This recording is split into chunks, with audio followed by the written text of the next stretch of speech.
Antes de qualquer estrela brilhar no céu, antes das cidades se erguerem ou os reis tomarem seus tronos, antes mesmo de o mundo conhecer o pecado, já havia uma promessa feita por Deus, lá no início da história da humanidade.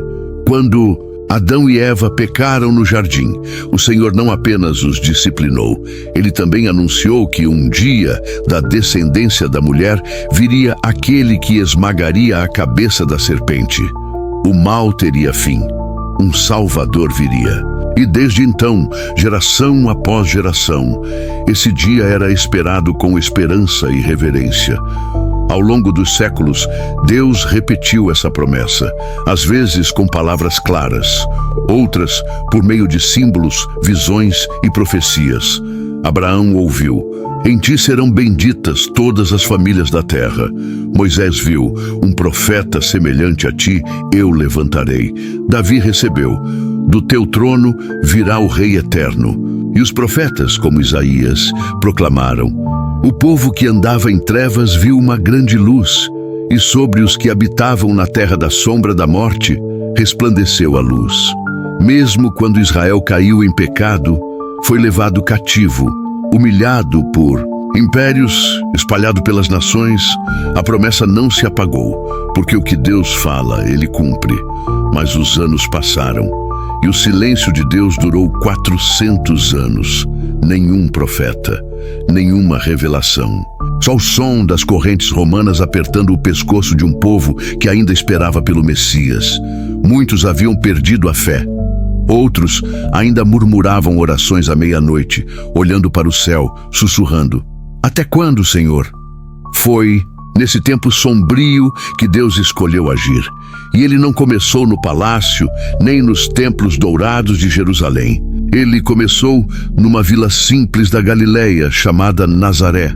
Uma cidade sem fama, sem prestígio, esquecida pelos poderosos, mas escolhida por Deus. Ali vivia uma jovem chamada Maria, pura, dedicada, cheia de fé. E num dia comum, quando talvez lavava roupas ou varria o chão, o céu se abriu. E um anjo apareceu com uma saudação que mudou sua vida: "Salve, agraciada, o Senhor está com você." Maria ficou confusa, assustada, mas o anjo continuou: "Não tenha medo, você foi escolhida para algo grande.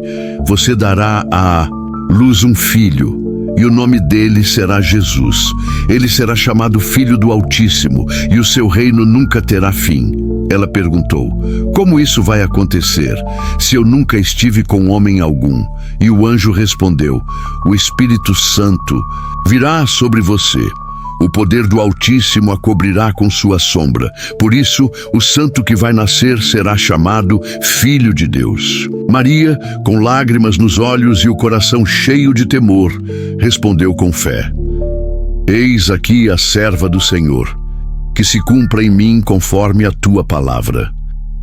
Enquanto isso, José, seu noivo, ficou perplexo ao saber da gravidez.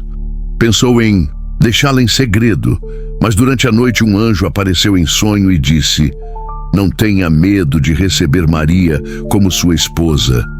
O que está nela é do Espírito Santo, e o menino que nascer será o Salvador." A partir daquele momento, tudo mudou. O céu havia falado. A promessa de milênios agora tinha nome: Jesus. Não era mais apenas uma esperança distante. A eternidade estava se vestindo de carne. O invisível estava prestes a ser tocado. O Filho de Deus estava descendo para cumprir a promessa mais antiga da humanidade. As palavras do anjo ecoavam no coração de Maria. Ela carregava em seu ventre o Salvador do mundo, mas a jornada não seria fácil. Pouco tempo antes do nascimento, o imperador romano César Augusto decretou que todos deveriam se registrar em um censo, cada pessoa na cidade de seus antepassados. José, sendo da linhagem de Davi, precisou viajar com Maria até Belém, a cidade de Davi.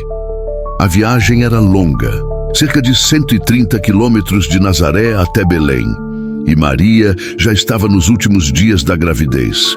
Não havia carruagens, não havia estradas pavimentadas, apenas caminhos de terra, ladeiras, pedras, poeira e a fé. A cada passo, Maria sentia as dores aumentarem. José procurava protegê-la, guiando o animal com cuidado, oferecendo palavras de conforto enquanto o céu escurecia. O frio da noite chegava, e as dores do parto também.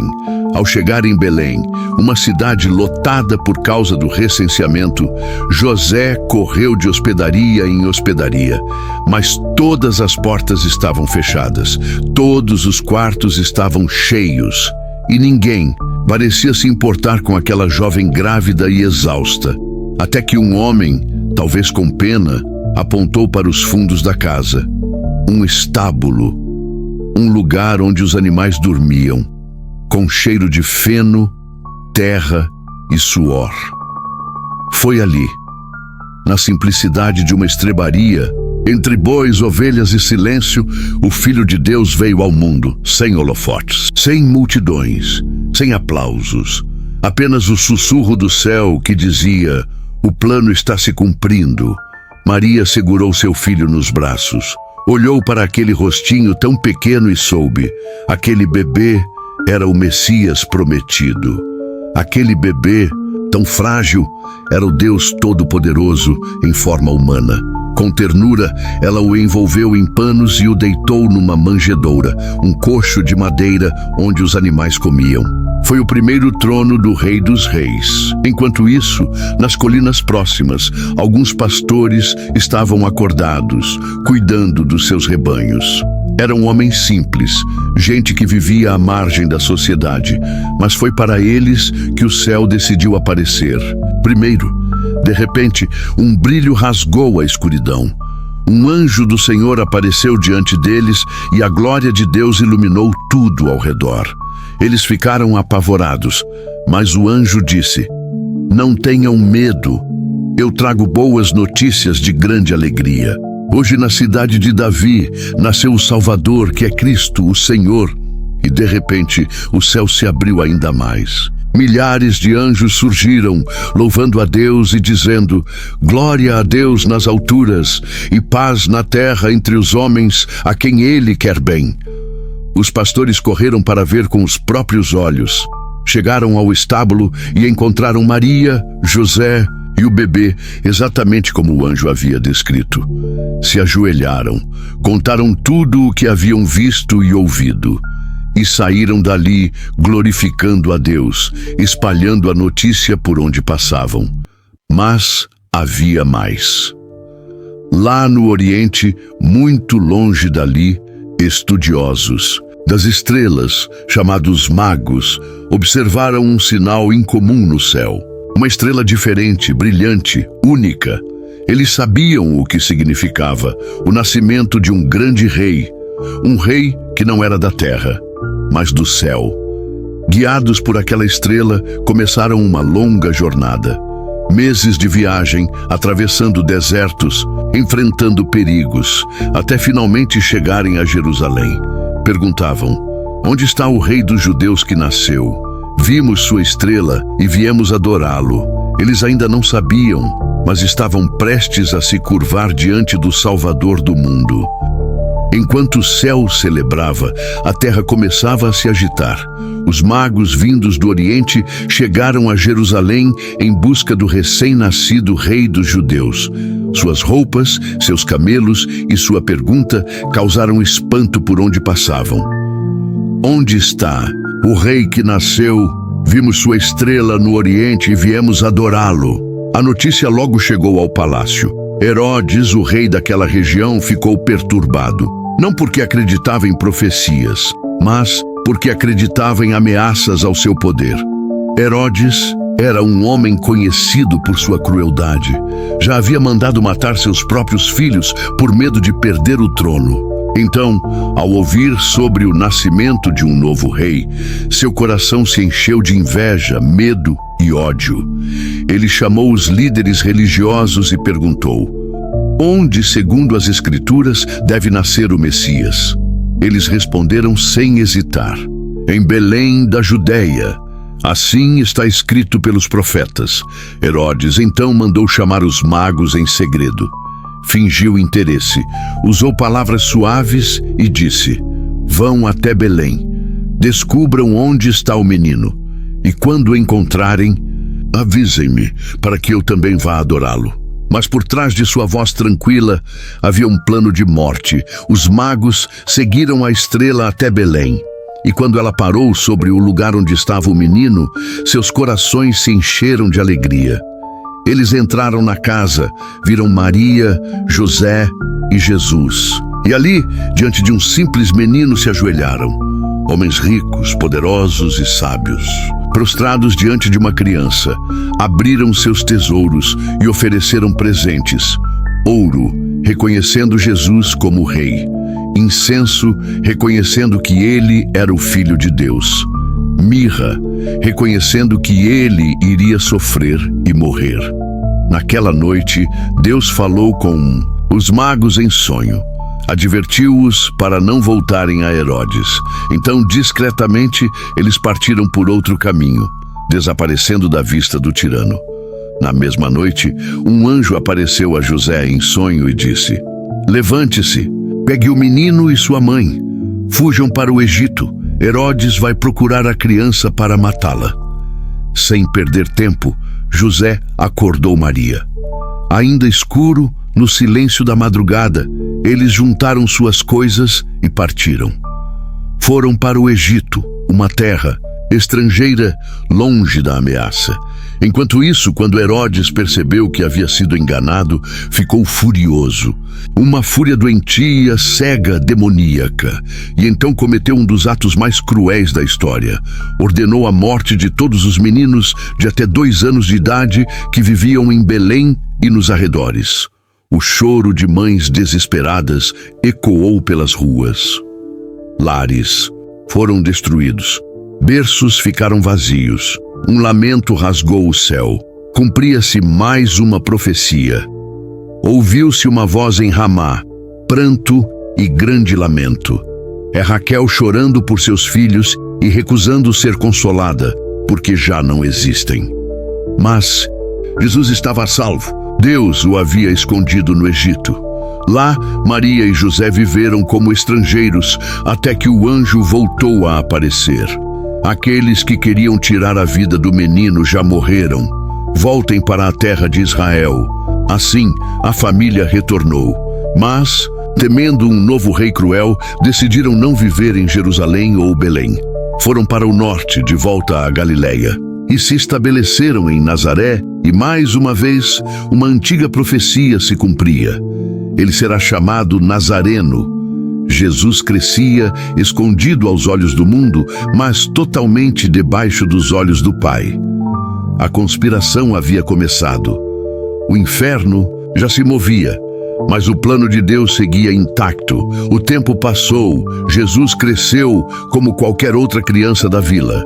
Corria pelas ruas de Nazaré, ajudava José na carpintaria, obedecia Maria, ouvia as histórias da lei e dos profetas e frequentava a sinagoga aos sábados. Mas havia algo diferente nele, mesmo em silêncio, mesmo vivendo como qualquer homem, em comum. Havia algo que o mundo ainda não conseguia enxergar. Quando completou 30 anos, chegou o momento. O céu decidiu que era hora de o Cordeiro se revelar. Naquela mesma época, um homem apareceu no deserto da Judeia.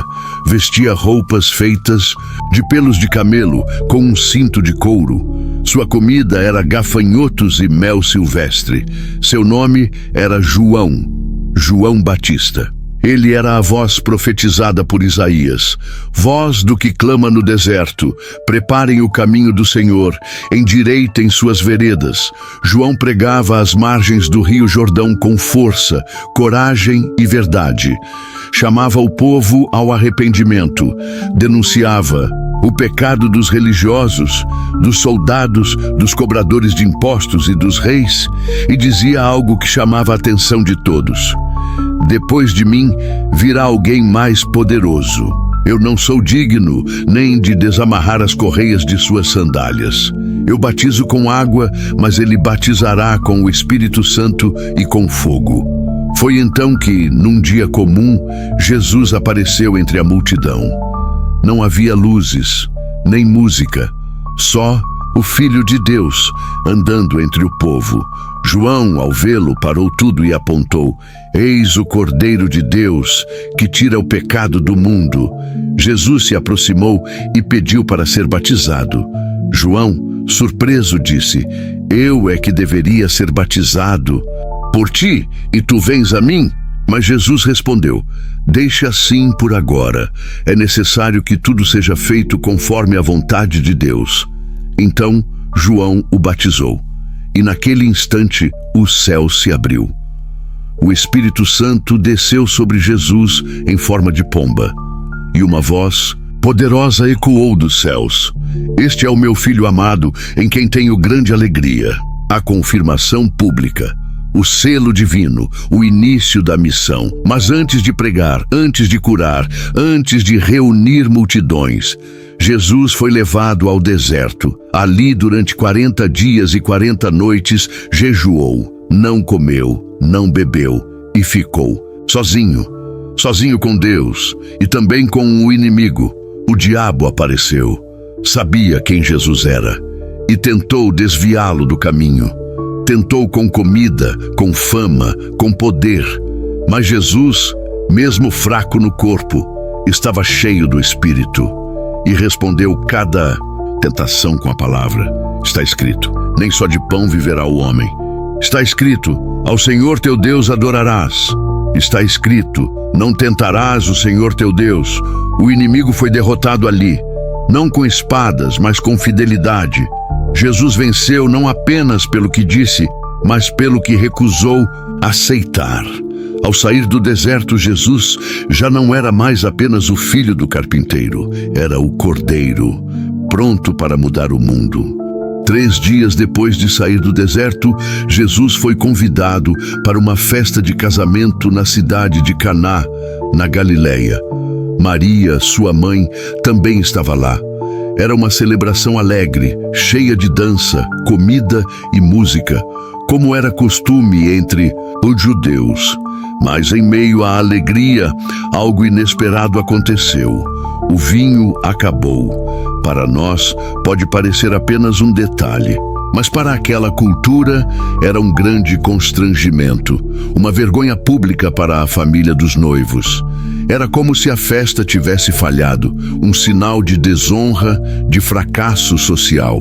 Maria percebeu o problema e, com olhos atentos, procurou Jesus. Entre os convidados, quando o encontrou, apenas disse: Eles não têm mais vinho. Jesus olhou para ela com respeito e respondeu: Ainda não chegou a minha hora. Mas Maria, com a sensibilidade de mãe e a fé de quem sabia o que seu filho carregava, apenas se virou para os servos e disse: Façam tudo o que ele mandar. Ali perto havia 6 grandes talhas de pedra. Elas eram usadas para guardar água para os rituais de purificação dos judeus. Estavam vazias. Jesus apontou para elas e ordenou: Encham essas talhas com água. Os servos obedeceram. Encheram, uma por uma, até a borda. Então Jesus disse: Agora tirem um pouco e levem ao responsável da festa. Eles obedeceram, e quando o encarregado provou, ficou impressionado. Olhou para o noivo e disse: Todos servem primeiro o melhor vinho, e só depois, quando os convidados já beberam bastante, é que servem o inferior. Mas você guardou o melhor para o final. A água havia se transformado em vinho, e não qualquer vinho. Era o melhor que já haviam provado. O milagre não foi anunciado em voz alta. Não houve luzes, trovões ou multidões gritando.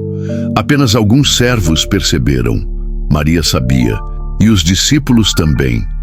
Foi ali, naquele gesto silencioso, que a Fé deles começou a despertar. Eles viram que Jesus não era apenas um bom homem, nem apenas um mestre. Era alguém com poder sobre a criação, capaz de transformar a estrutura da matéria, de fazer o invisível agir no natural.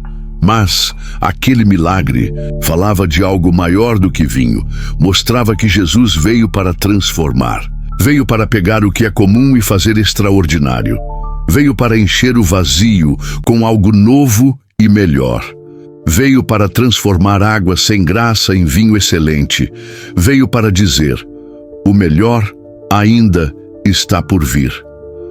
Naquele dia, Caná viu mais do que uma festa restaurada. Caná viu o início de algo que mudaria a humanidade. A glória de Jesus começou a ser revelada.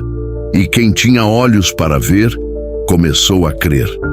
Depois do primeiro milagre, Jesus começou a ser conhecido. Sua fama crescia. Por onde ele passava, deixava um rastro de cura, libertação e palavras que incendiavam corações. Multidões começavam a segui-lo. Pescadores deixavam suas redes. Publicanos abandonavam suas mesas. Algo novo estava acontecendo em Israel. Mas, mesmo com tudo isso, Jesus decidiu voltar à cidade onde cresceu, Nazaré. Era o lugar onde ele havia vivido quase toda a sua vida, onde brincava pelas ruas empoeiradas, onde trabalhava ao lado de José na carpintaria, onde todos sabiam seu nome e o nome da sua família. Era também o lugar onde ninguém esperava nada dele. No sábado, como sempre fazia, Jesus foi à sinagoga. Sentou-se entre os homens da cidade. Receberam o rolo das Escrituras e ele se levantou para ler. Escolheu o trecho do profeta Isaías. Sua voz ecoou entre os bancos de madeira. O Espírito do Senhor está sobre mim, porque ele me ungiu para anunciar boas novas aos pobres. Enviou-me para libertar os oprimidos, curar os quebrantados de coração, proclamar liberdade aos cativos e dar vista aos cegos, para declarar o ano aceitável do Senhor. Em seguida, Jesus fechou o rolo, devolveu ao assistente, sentou-se e todos os olhos estavam fixos nele. Então ele disse: hoje se cumpriu essa escritura que vocês acabaram de ouvir. Silêncio. No início, alguns murmuravam: que palavras bonitas! De onde vem essa sabedoria? Mas em pouco tempo, a admiração virou ceticismo. Não é este o filho de José? Não é o carpinteiro? Como alguém tão comum pode dizer essas coisas? Jesus então respondeu com dor e firmeza: com certeza vocês vão dizer: cura-te a ti mesmo. Faz aqui os milagres que ouvimos que você fez em Cafarnaum. Mas eu digo, nenhum profeta é bem recebido em sua própria terra.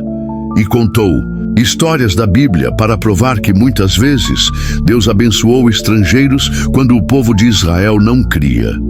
Como a viúva de Sarepta nos dias de Elias. Como Naamã, o sírio, nos dias de Eliseu. A reação foi imediata. A multidão se levantou furiosa. Não queriam ouvir aquilo. Queriam um show, um milagre. Mas Jesus havia trazido verdade.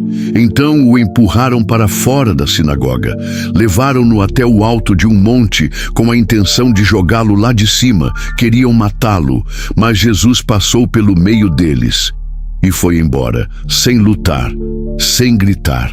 Apenas saiu. Porque onde não há fé, o milagre não permanece. Jesus foi rejeitado pelos seus. O lugar onde deveria ser mais amado foi o lugar onde mais sofreu desprezo. Mas nem a rejeição o impediu. Porque ele sabia, sua missão não era ser aceito, era ser fiel. Jesus saiu de Nazaré, mas não saiu ferido. Ele sabia que o mundo não entenderia facilmente o que o céu estava fazendo. Então, caminhou pelas vilas, cidades, montanhas, desertos e margens de lagoas. Por onde passava, a poeira do chão se tornava sagrada. A presença dele mudava o ambiente. Algo invisível, mas real, tomava conta das pessoas. Não era só o que ele dizia. Era o modo como olhava, como tocava, como caminhava. As multidões começaram a segui-lo. Homens e mulheres deixavam suas casas, seus afazeres, seus trabalhos. Crianças corriam atrás dele. Velhos choravam ao vê-lo. Doentes eram carregados em macas. Famílias inteiras dormiam ao relento só para ouvir uma palavra, e Jesus falava. Falava sobre o reino de Deus, mas de um jeito diferente. Ele não usava linguagem complicada. Ele contava histórias. Disse que o reino era como uma semente pequenina que, mesmo sendo quase invisível, crescia até virar uma árvore que acolhe pássaros. Disse que era como fermento que se mistura na massa e transforma tudo por dentro. Como uma pérola preciosa que alguém vende tudo para ter. Como um pastor que deixa 99 ovelhas para resgatar uma. E enquanto ensinava, também curava. Curava cegos com um toque. Libertava endemoninhados com uma palavra. Perdoava pecados com autoridade. Leprosos eram abraçados. Paralíticos levantavam e andavam. Mudos falavam. Surdos ouviam. Um dos momentos mais marcantes aconteceu numa casa em Cafarnaum. A casa estava tão cheia que ninguém conseguia entrar. Então, 4 amigos subiram no telhado, abriram um buraco e desceram o paralítico numa maca, bem na frente de Jesus. Jesus olhou para aquele homem, viu a fé daqueles amigos e disse: "Filho, os teus pecados estão perdoados." Alguns mestres da lei ficaram escandalizados. Quem ele pensa que é? Só Deus pode perdoar pecados. Então Jesus olhou para eles e disse: "O que é mais fácil? Dizer teus pecados estão perdoados ou levanta e anda? Pois para que saibam que o Filho do Homem tem autoridade na terra para perdoar pecados." Ele virou-se para o homem e declarou: "Levanta, pega a tua maca e vai para casa." E o homem se levantou na frente de todos. Gritos, choro, adoração, silêncio, espanto. A atmosfera da cidade mudava onde ele passava. Outra vez, uma mulher, doente havia 12 anos, lutando contra hemorragias, ouviu que Jesus passaria por ali. Ela pensou: "Se eu apenas tocar na roupa dele, serei curada." E assim fez. No meio da multidão, tocou a borda do manto de Jesus e imediatamente foi curada. Jesus parou. "Quem me tocou?" Os discípulos riram. "Mestre, todo mundo está te apertando." Mas Jesus disse: "Alguém me tocou de verdade. Saiu o poder de mim." A mulher tremendo se apresentou e Jesus, com ternura, disse: "Filha, a tua fé te curou. Vá em paz." Jesus não apenas curava corpos, ele restaurava identidades. Por onde ele andava, algo mudava. As cidades nunca mais eram as mesmas, nem as pessoas. E esse poder não estava no volume da voz, mas na profundidade do amor. Jesus não veio apenas mostrar o caminho, ele era o caminho. Não veio só trazer cura, ele era a cura. E a cada passo, mais corações se rendiam. A missão estava avançando. O reino estava sendo anunciado, os milagres aconteciam, a multidão crescia, mas Jesus sabia. O tempo dele estava se esgotando. Em meio à comoção, aos aplausos e à expectativa de um povo que esperava um rei guerreiro, Jesus preparava-se para ser um cordeiro sacrificado. A cada dia, ele se aproximava de Jerusalém. E cada passo era um passo rumo à cruz. Em Jericó, encontrou Bartimeu, um cego que gritava sem parar: "Jesus, filho de Davi, tenha misericórdia de mim." Mesmo com a multidão tentando calá-lo, ele continuou. Gritava com a força de quem só tem a fé. Jesus parou, mandou chamá-lo e perguntou: "O que você quer que eu te faça?" Bartimeu respondeu: "Senhor, eu quero ver." E Jesus disse: "Vá, a tua fé te curou." Na mesma hora, Bartimeu recuperou a visão e passou a seguir Jesus no caminho. Em Betânia, Jesus parou na casa de 3 amigos muito queridos: Marta, Maria e Lázaro. Mas Lázaro estava morto, 4 dias no túmulo. Maria caiu aos pés de Jesus e disse chorando: "Se o Senhor estivesse aqui, meu irmão não teria morrido." Jesus chorou. Ele sentiu a dor da perda, mesmo sabendo o que faria a seguir. Então foi até o túmulo, mandou que removessem a pedra. E mesmo com todos dizendo que o corpo já cheirava mal, Jesus gritou: Lázaro, vem para fora! E o morto saiu. Lázaro voltou à vida, e junto com ele, a fé de muitos foi ressuscitada também. Mas os líderes religiosos ficaram ainda mais incomodados. Agora não só queriam matar Jesus, queriam matar Lázaro também. O medo deles crescia à medida que o povo crescia em fé. Então chegou o dia. Jesus se aproximou de Jerusalém, mas não entrou com carros ou espadas. Não veio com soldados. Montado num jumentinho, ele entrou na cidade como os profetas haviam anunciado. A multidão estendeu mantos no chão. Cortaram ramos de palmeira e gritavam: Hosana ao filho de Davi, bendito o que vem em nome do Senhor. Era uma entrada triunfal. Mas Jesus sabia. Os mesmos que gritavam Hosana em poucos dias gritariam: crucifica-o. Nos dias seguintes, ele ensinou no templo. Virou as mesas dos comerciantes, purificou o lugar de oração, confrontou os fariseus, contou parábolas, falou sobre o fim dos tempos, sobre a necessidade de vigiar e orar. Preparou seus discípulos para o que viria. Mas também viveu momentos de amor. Durante uma ceia, uma mulher quebrou um vaso de perfume caríssimo e derramou sobre os pés dele. Enquanto alguns criticavam o gesto, Jesus a defendeu. Ela ungiu o meu corpo para o sepultamento.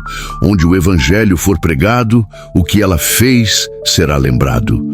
Tudo estava pronto. O céu estava em silêncio. O inferno se agitava. E Jesus seguia em direção ao maior ato de amor da história. A noite chegou. Era a última. Jesus estava reunido com os discípulos para celebrar a Páscoa, uma refeição sagrada que lembrava a libertação do Egito. Mas naquela noite, algo maior estava acontecendo. Era a última ceia do Cordeiro antes do sacrifício. Enquanto comiam, Jesus partiu o pão e disse: Isto é o meu corpo entregue por vocês. Façam isso em memória de mim. Depois pegou o cálice. Este cálice é a nova aliança no meu sangue, derramado por vocês. Os discípulos se entreolhavam confusos. Ainda não entendiam que aquele jantar era uma despedida cheia de dor e promessa. Jesus revelou que um deles iria traí-lo. Todos ficaram assustados, e Judas já tinha feito o acordo. Depois da ceia, saíram em silêncio. Atravessaram a cidade, subiram para um jardim chamado Getsemane, no pé do Monte das Oliveiras. Era a noite, escura, silenciosa, o lugar onde o céu e o inferno iriam se encontrar. Jesus chamou Pedro, Tiago e João, os mais próximos, e disse: Minha alma está profundamente triste até a morte. Fiquem aqui e vigiem comigo. Então, se afastou um pouco e sozinho se ajoelhou. Foi ali que o Salvador começou a sangrar, antes mesmo de ser tocado por chicotes. Ele orou: Pai, se possível, afasta de mim este cálice, mas que não seja feita a minha vontade, e sim a tua. A angústia era tão profunda, o peso tão esmagador, que seu suor virou gotas de sangue. A ciência hoje chama isso de hematidrose, quando a pressão interna do corpo é tão extrema que os vasos estouram e o sangue se mistura ao suor. O Filho de Deus, perfeito, santo, puro, estava se oferecendo em lugar de uma humanidade inteira. O peso do pecado do mundo inteiro caiu sobre ele ali, e quando voltou para ver os discípulos, estavam dormindo. Enquanto ele travava a maior batalha da história, seus amigos não conseguiam ficar acordados nem por uma hora. Mesmo assim, Jesus orou mais uma vez. E mais outra, até que ao final se levantou, a paz no olhar, a firmeza no passo, o destino aceito. Levantem-se, o traidor se aproxima. Na escuridão da noite, tochas se aproximavam. Uma multidão armada com espadas e paus. À frente estava Judas, o beijo do traidor. Rabi, Jesus olhou nos olhos de Judas e disse: Amigo, é com um beijo que você me entrega. Os soldados avançaram. Pedro puxou a espada e cortou a orelha de um deles, mas Jesus o repreendeu. Guarde sua espada. Quem vive pela espada morrerá por ela. E diante de todos curou o homem ferido.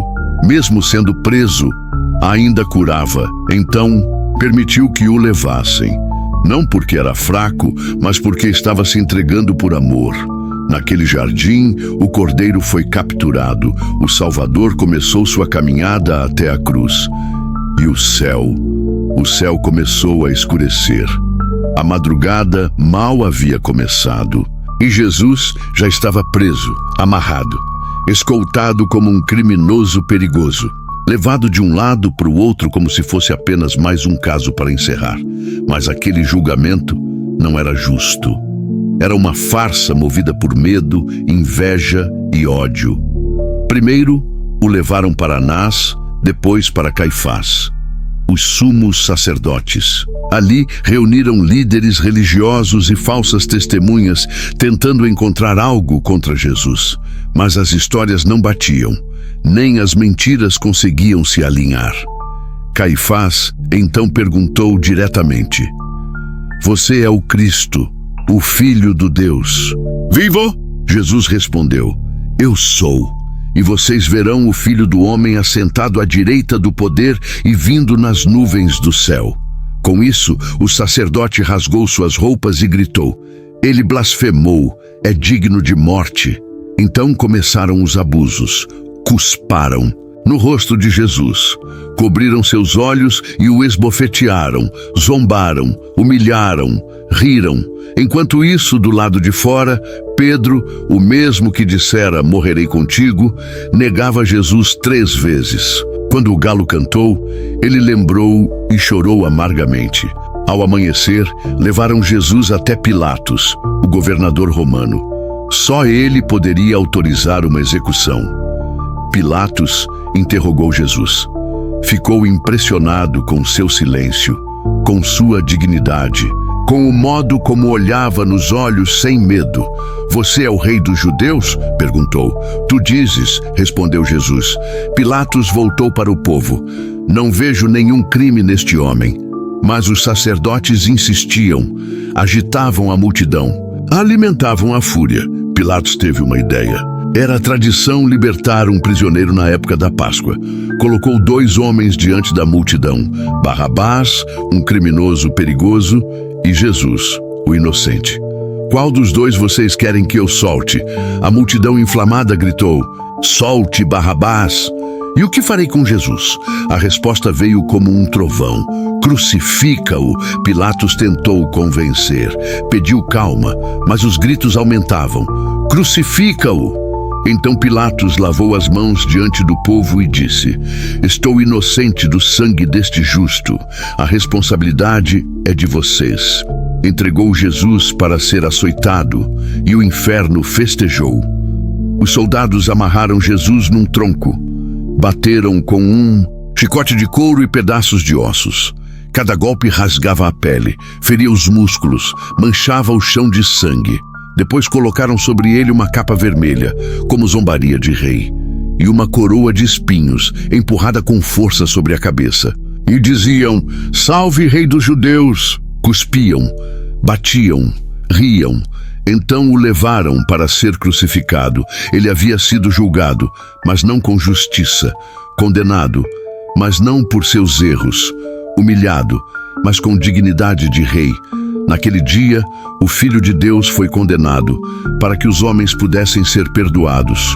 O sol ainda estava nascendo, mas o céu já parecia mais escuro naquele dia. Jesus foi entregue aos soldados. Com o corpo ensanguentado, os pés feridos e a cabeça coroada de espinhos, ele carregava o madeiro da condenação pelas ruas de Jerusalém.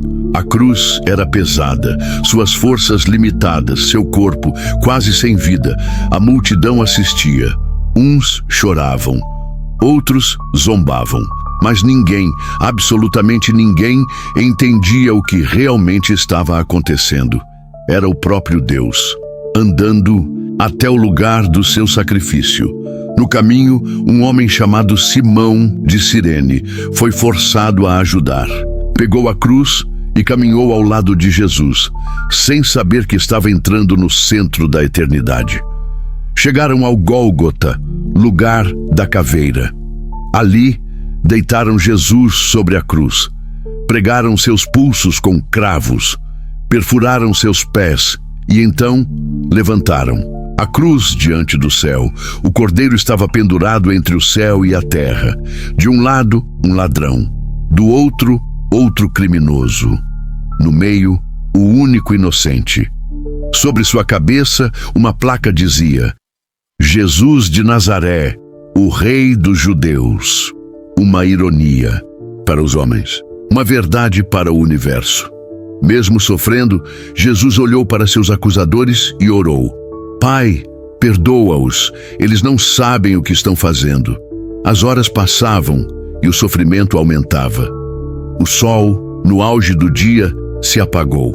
Do meio-dia às 3 da tarde, houve trevas sobre toda a terra. E então, um diálogo inesperado acontece. Um dos criminosos zombava: Se você é o Cristo, salve a si mesmo e a nós.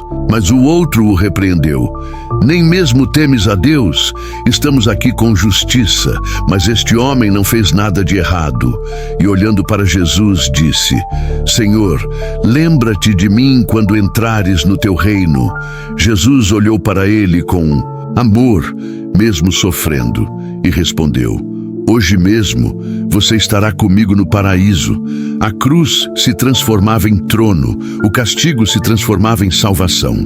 Perto dali, Maria, sua mãe, chorava. João, o discípulo amado, estava com ela. E Jesus, mesmo sangrando, mesmo morrendo, cuidou dos dois. Mulher, eis aí o teu filho. João, eis aí a tua mãe. E perto das 3 da tarde, Jesus gritou em alta voz: meu Deus, por que me abandonaste? A dor não era só física, era espiritual. Ele carregava todo o pecado, toda a culpa, toda a maldição, a separação entre o Pai e o Filho, para unir o céu e a terra. Então, com sua última força, ele declarou: está consumado. E por fim disse: Pai, em tuas mãos entrego o meu espírito. E morreu. Naquele instante, a terra tremeu. O véu do templo, que separava o homem da presença de Deus, se rasgou de cima a baixo. Rochas se partiram. Sepulturas se abriram. Soldados caíram de joelhos. Um centurião romano, ao ver tudo isso, disse: verdadeiramente, este era o Filho de Deus. O céu sangrou pela terra, para que a terra, um dia, pudesse viver no céu. Jesus estava morto. Seu corpo foi retirado da cruz por José de Arimateia, um homem rico e temente a Deus. Junto com Nicodemos, eles embalsamaram o corpo com especiarias e o envolveram em panos de linho. Jesus foi colocado num túmulo novo, cavado na rocha. Uma grande pedra foi rolada diante da entrada, e guardas romanos foram posicionados ali, por ordem dos líderes religiosos, para garantir que ninguém se aproximasse. O sábado chegou, um sábado silencioso. Jerusalém seguiu seu ritual como se nada tivesse acontecido, mas nos corações dos discípulos havia dor, medo, culpa e silêncio. Parecia o fim. Mas no domingo, o céu decidiu falar de novo.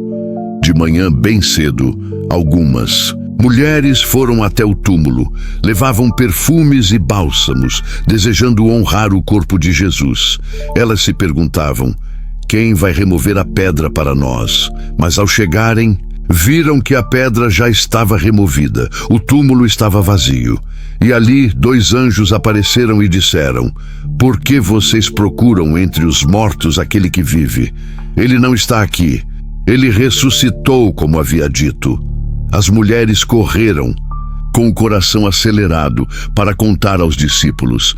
Pedro e João foram até o túmulo, correram, encontraram apenas os panos, dobrados.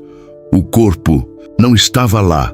Jesus estava vivo, Nos dias seguintes ele apareceu várias vezes, falou com Maria Madalena no jardim, caminhou com 2 discípulos no caminho de Emaús, entrou num quarto trancado onde os discípulos estavam escondidos, mostrou as marcas nas mãos, comeu com eles, riu com eles, ensinou. A tristeza virou esperança, o medo virou coragem. O fracasso virou missão. Um dia, quando estavam reunidos no monte, Jesus disse: "Toda a autoridade me foi dada no céu e na terra. Portanto, vão. Façam discípulos de todas as nações. Ensinem, batizem, anunciem e saibam, eu estarei com vocês todos os dias, até o fim." Depois disso, enquanto eles olhavam, Jesus foi elevado aos céus. Subiu entre as nuvens, até desaparecer da vista. Os discípulos ficaram parados, olhando para cima, até que 2 anjos apareceram e disseram: "Homens da Galileia, por que estão olhando para o céu? Este mesmo Jesus que foi levado de volta voltará. Do mesmo modo como o viram subir, ele vive, e porque ele vive, o medo não tem mais domínio. Porque ele vive, o pecado foi vencido. Porque ele vive, a morte perdeu sua força. Porque ele vive, nós também viveremos."